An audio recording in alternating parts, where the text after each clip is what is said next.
রাজধানীর আগারগাঁওয়ের আইডি ভবনের কম্পিউটার সিটিতে আজ থেকে শুরু হয়েছে 10 দিন ব্যাপী কম্পিউটার মেলা। দুপুরে আনুষ্ঠানিকভাবে এই মেলার উদ্বোধন করেন প্রধানমন্ত্রীর প্রশাসন ও সংস্থাপন বিষয়ক উপদেষ্টা এইচ.টি. ইমাম।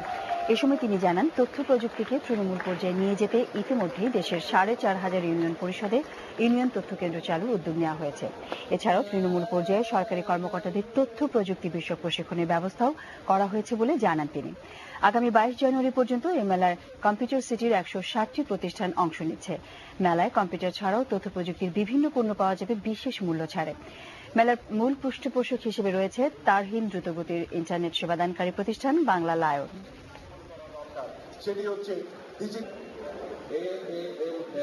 নতুন করে আরেকটি দ্বিতীয় ফাইবার অপটিক কানেকশন নিয়ে যাচ্ছে সারা দেশে। প্রতিটি থানায় এখন একটি আছে, দ্বিতীয় আরেকটি হতে যাচ্ছে। এটি হয়ে গেলে থানাগুলোতে এখন আমরা বাধ্যতামূলক করেছি যে উপজেলা অফিসার যারা ইউএনও প্রত্যেকটি ইউএনওকে ল্যাপটপ দেওয়া হয়েছে।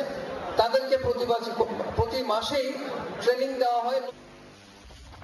NCC bank business news.